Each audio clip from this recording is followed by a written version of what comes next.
a tous, enfin tous peut-être pas, mais autour de nous, une amie où on se dit, bon, elle est pas bien et on lui dit, elle sait qu'elle doit partir et elle y arrive pas.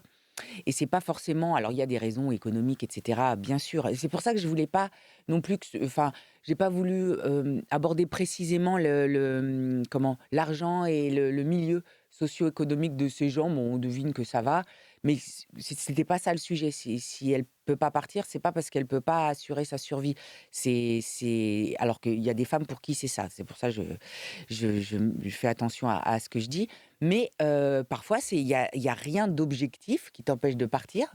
Enfin, voilà, mais il y a une emprise et ça, à détricoter, c'est quand même un délire, voilà, que je voulais explorer. Alors, c'est vrai qu'il y a ce terreau dont tu parlais il y a un instant, qui permet d'avoir une meilleure prise sur la domination d'un être par un autre, mais il y a aussi une espèce de propagande dans le couple, hein. Par exemple, lui, qui la met en condition pour cette emprise. «Franchement, tu sais quoi?» demande-t-il. «Regarde-toi dans ton jogging, ma pauvre fille. Comment veux-tu qu'on ait envie de toi?»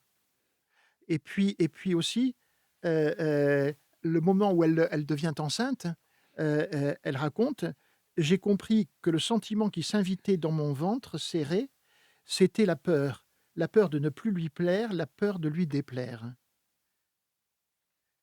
Encore un autre élément qui montre à quel point ce mécanisme de l'emprise se faufile à l'intérieur, s'insinue à l'intérieur du couple,